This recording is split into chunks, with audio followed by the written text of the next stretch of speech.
Howdy readers, I'm Jason, this is Chapter and Verse, and this is my second ever buddy read video. And in this video, I'll be discussing 1984 by George Orwell, seen right here in my Everyman's Library edition with my post-it notes marking various passages. I did this buddy read with Mark from Words Everywhere. I will link his channel below. 1984 is one of Mark's favorite books, and it is a book that I had never read before. Despite having a bachelor's degree in English and a master's degree in English literature, I had never read 1984. Most people read it in public school, either junior high school or high school. It was never assigned in a classroom that I was in public school. And it was never assigned in a classroom in university for me either. Maybe they just assumed everybody had already read it. So somehow I missed reading 1984. And stranger still, especially given how famous the book is, and also the fact that that it was made into a film with John Hurt and I think Richard Burton. I'm a big film buff as well, and I've never seen the film. So I managed to get to the age of 43 without ever having had any of the plot of 1984 spoiled for me. In fact, the only thing I knew about this book, other than that it's a dystopia, is just that idea of Big Brother watching us, right? Big Brother is watching you. My acquaintance with 1984 was slim at best, so I wanted to show this as well. This is the bookmark that I used in reading Orwell's novel, and this I got this years ago. And they must have just sent it to me when I ordered some books. But this is from the Folio Society, and this is a 1984 bookmark. Here we have presumably Winston, the main character, looking out his window at all the posters of Big Brother watching him. So first thing, all kinds of cases obviously can be made for various governments around the world, various administrations around the world, sort of manifesting this book in ways that are chilling and disturbing. But apart from that, what I found most chilling actually about this book was how I'm seeing the culture of liberal arts in the Western world today manifesting elements of this book that they should never in a million years be manifesting. Okay, the liberal arts, that academic world, right, that world of high culture, even low culture, is meant to be, I think, a safeguard against censorship and something that preserves art. And instead, what we're seeing in the world of liberal arts is this very thing that we see in the book, right? So Winston's job, the main character's job in the novel, is he's a kind of state censor, okay? When history needs rewritten, he is one of the people who makes the revision. His job is essentially erasure, okay? He erases people from existence, removes any mention of or reference to those people in any publication, okay, anywhere, any newspaper article, anything like this. That's one of the things that he does, is he essentially wipes people from the historical record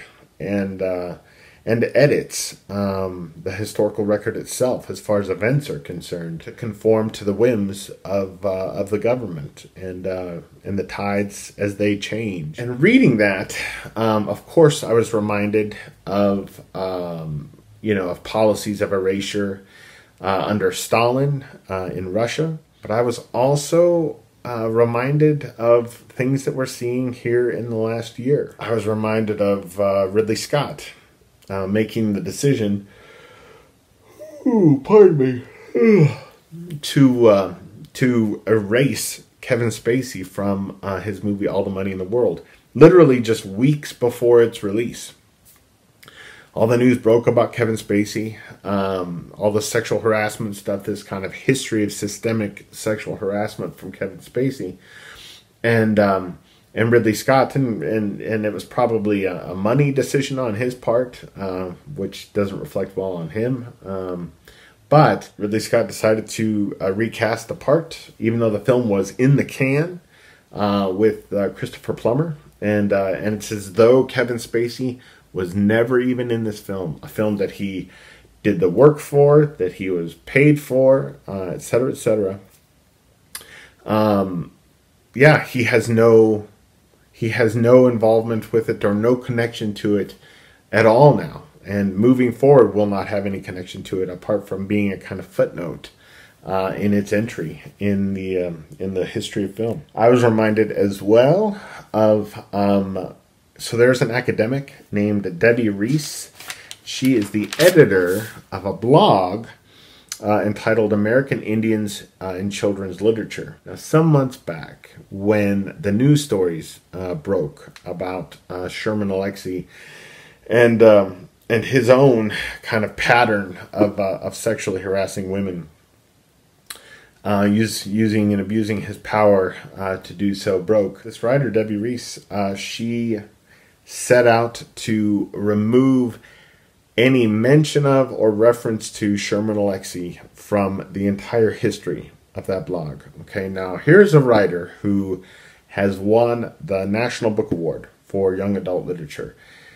How can a blog called American Indians in Children's Literature not include Sherman Alexie, a Native American writer who has won the National Book Award for Young Adult Literature? It's ridiculous. Now, whatever Kevin Spacey has done, whatever Sherman Alexie has done, and clearly they have proven themselves to be assholes, who need to be held accountable, who, if the offenses are such that they need to be prosecuted, but to somehow kind of remove them from the canon of the art forms where they have been major players, movers and shakers over the years, is tricky. It's tricky. It feels a little bit like 1984 to me. I mean, it would be one thing for Debbie Reese to never mention Alexie again moving forward, okay? But it's a whole nother thing to go back and to edit him out of this publication. That is what's disturbing to me. That's chilling to me. So reading 1984, I wasn't expecting to see some of the darker elements of this book manifest in the very arts culture today that is meant to ensure that those things don't happen. I kept thinking, if George Orwell was here now, what would he think of this erasure of Kevin Spacey from this film, as though he never made it? What would he think of Sherman Alexie's place in the recent history of Native American literature being somehow diminished or kind of whited out because of something that he had done? It doesn't change the fact that his books have been published and that they have been important and that they have won prizes. I'm not a fan of Sherman Alexie's, but that doesn't matter. I don't think one needs to be a fan of the writer to be wary of or leery about this inclination to expunge a writer from the record, from the landscape of literature as it's being taught to students now. So that was a wake-up call. One or two more things, just real briefly. So I felt like, as a novel of ideas, I feel like it worked kind of brilliantly, actually.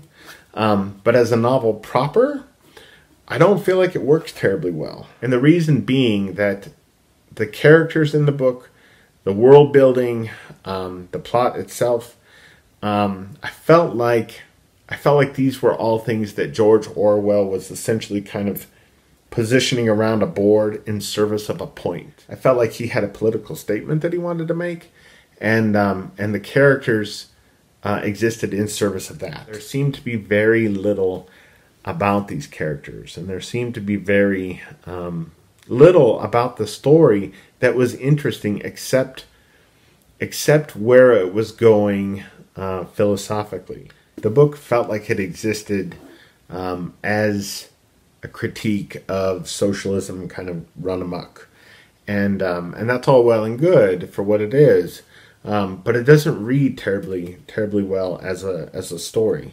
I didn't feel like.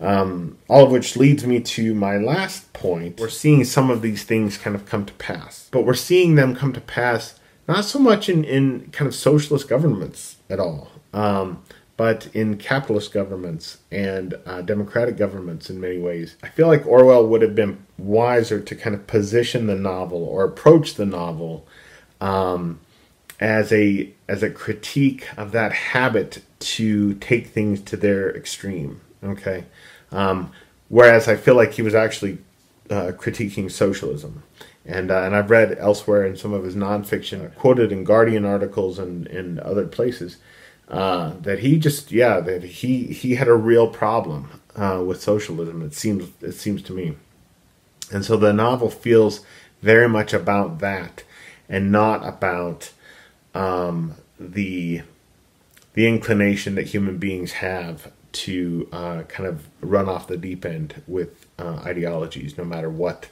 the ideology or the political theory is.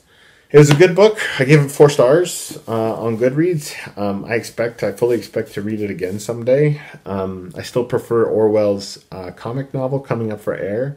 Thanks, Mark, for doing this buddy read with me. And I look forward to doing further buddy reads with you in the future. Maybe a poetry collection. That might be fun. So anyway, I will see all of you later.